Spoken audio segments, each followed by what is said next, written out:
Gerai, tai Rimantai apie rungtynės.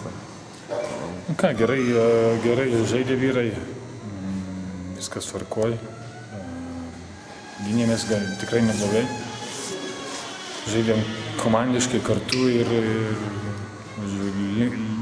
malonu ir linksma žaisti taip kartu, visi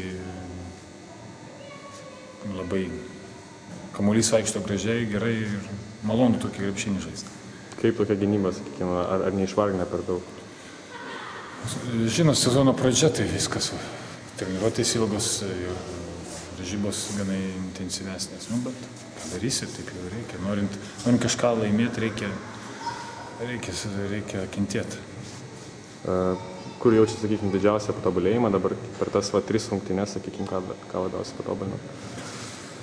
Šiandien aš sakyčiau, galbūt darė mažiau tų prašokinėjimų tokių gynyboj, kur stengiamės labai perimti daug tokių kamuolių vakar. Šiandien jau tokia, kaip pasakyti, disciplina didesnė buvo, geresnė ir kamuolys galbūt daugiau vaikšto.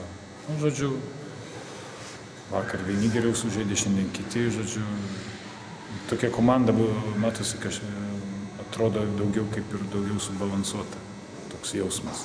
Apskritai Plazos, sakykime, jaučiasi tas autoritetas, tokias, sakykime, jo žodis yra viskas ir... Žinoma, jeigu net nedarysi tą, ko jis prašo, sėsi ant suolo. Kaip tau pačiam sekasi įsijungti komandą? Normaliai, viskas gerai, laimėm, tobulėjom, viskas gerai. Aišku, gerai, ką. Ačiū. Dėkui.